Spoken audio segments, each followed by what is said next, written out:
This is a rather special episode of Mindful Vikings.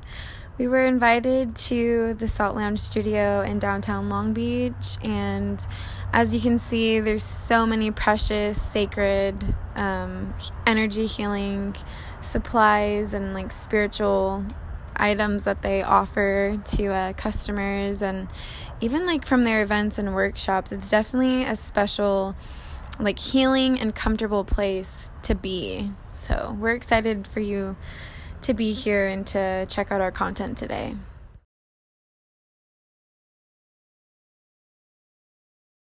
Hello, Vikings. I'm here with Wes Loveholder. He is the owner of the Salt Lounge in downtown Long Beach. We're here on Atlantic in his studio at the moment. Today we are talking about mental health in men. And Wes, I just want to ask you, in relation to spirituality, physical wellness, any of those topics, what does mental health for you mean? So this is a really good question, because when you really look at the word mental health, it's a lot deeper than just mental health. And so one of the things that I take very serious is my mental health. But when you look at it, it's deeper than just mental health, because with mental health, we focus on just the mind, but the mental health is also a part of your body. It's also a part of your spirit. And so when you want to live when you want to stay balanced, you got to focus on the body and the spirit. You can't just focus on the mind when you say mental health, because there's more to it. The mind is always thinking about everything. And so mental health is just so big when I hear it. But I love the concept, because I know that as you can keep yourself strong mentally, everything else just flows a little bit easier. In regards to men, what is mental health? So I think with a lot of men, with us in particular, we're not really encouraged to express ourselves like we need to. Right. And I think for so many of us, the issue is, you think about it, and even as growing up as a girl, but for boys, if you start crying, your parents may say, not all parents, but they may say, stop crying before I give you a real reason to cry, right? And so at an early age, you start cutting yourself off from your emotions. And so for a lot of men, as we grow up, we have a tough time expressing ourselves. We have a tough time feeling how we need to feel. And that is a huge part of mental health. So we can say that society has kind of formed mental health for men to be something a little different than what we would generally view it as, maybe.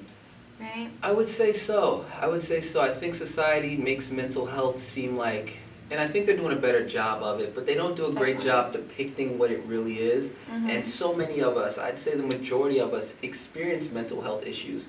And it really just starts with tapping in with yourself. Okay, how am I feeling right now? Mm-hmm. And the moment you ask yourself, the moment you do that inner check-in, okay, what do I want to eat for lunch today? What is it that will make me feel good this afternoon? That's when you can start to really see how your body, mind, and spirit truly is connected. And when you can incorporate the mind, when you can incorporate your spirit, your body, as well as the mind, I think that's when you have a balanced mental health scenario. So do you think that mental health and spirituality can intersect at a point? Absolutely. I think mental health and spirituality go hand in hand, because you think about it, when you're experiencing anxiety or frustration or anger or any of the symptoms that correlate with mental health, that's an opportunity to just connect with your spirit on a deeper level. So instead of trying to suppress that anxiety or suppress that worry, the real thing to do is ask yourself, why am I feeling this way right now? What's this trying to show me right now? Because our emotions is really just trying to show us what we need to see in a situation. When you look at the word emotion, it's just energy and motion. So it's what can this energy tell me about me right now? Yeah. And so when we can start looking at our feelings that way, it allows you to really get a grip on your mental health. Culturally, what is the attitude in your demographic towards being a mentally healthy, checked in, emotionally present man? What would you say that is? I know it's a weighted question. It's interesting, because I've gotten so many different responses from Definitely. men. Some men, they may say, I can never be on that Zen, stuff. But a lot of people who know my past, see, one of the things that I've struggled with younger is just I used to have temper issues as a kid. And it was just because I didn't know how to express myself. You know, going back to the childhood phrase where, you know, crying, don't cry, you know what I'm saying? So as an early age, I couldn't quite express myself. So as I learned how to express myself, it allowed me to share my feelings. Now, sometimes for a lot of men, it's tough because no one wants to appear to be vulnerable, right? Because a lot of men look at vulnerability as weakness, but truly strong men know how to become vulnerable. And so that's one of the things I had to learn. True strength is when you can display vulnerability and not let that be who you are. You know what I'm saying? Writing helps with that, expressing with people that you can trust, but more so just allowing. That's the biggest thing. Allowing in what sense would you say? So just allowing yourself to feel how you need to feel. Because so many times when we're upset or we have anxiety or we're stressed or we're depressed, we try to fight that feeling, you know? Oh, I'm fine, I'm all good, nothing's wrong with me. Deep down inside, I'm hurting right now, you know? But if I just allow myself to really express to you how I'm feeling, maybe you can drop that gem on me that can make all of this make sense. But a lot of us just don't even allow ourselves to express how we feel because we feel like we don't have time or we don't want to or whatever the case may be. But it might be a lot of external factors affecting our capacity to really tune in, maybe. Right. What would be a starting point to begin to heal the collective, like masculine, you know? I think that's a really good question. The collective.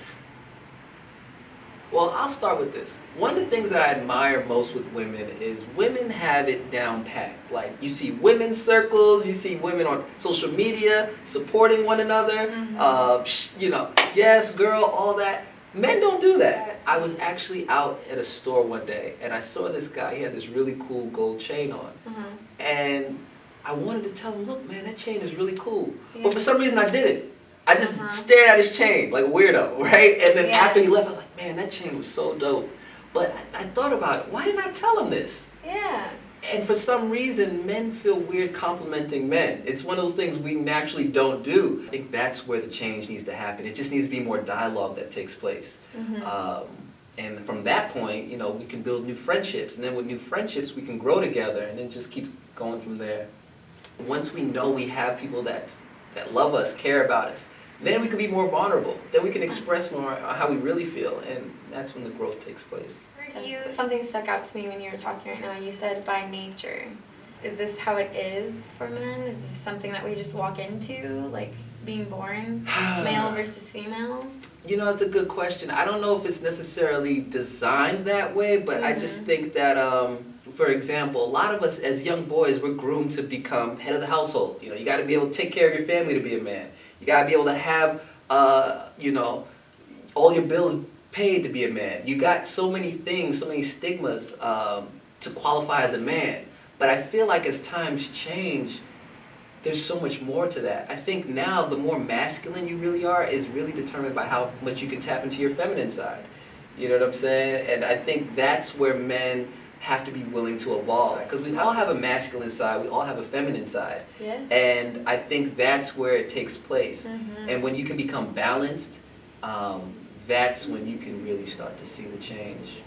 And for people who aren't aware, you know, your masculine side is the side that gets things done. It's the action-oriented side. That is the side where it's like, I'm going to knock out all my to-do list things. That's the masculine side. But your feminine side, that's your nurturing side. That's your intuitive side. That's the side where, you know, you use your creativity. All that's on your feminine side. So you need both, you know. You need them both. And so many of us cut off one side and only function. And I think that's why mental health is such...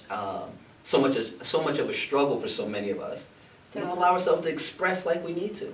I think there's a lot of healing in that. And so many of us as men, I've noticed, you know, we go through life and we don't heal, you know. Men are so masculine. We do, but we don't take time to heal and nurture.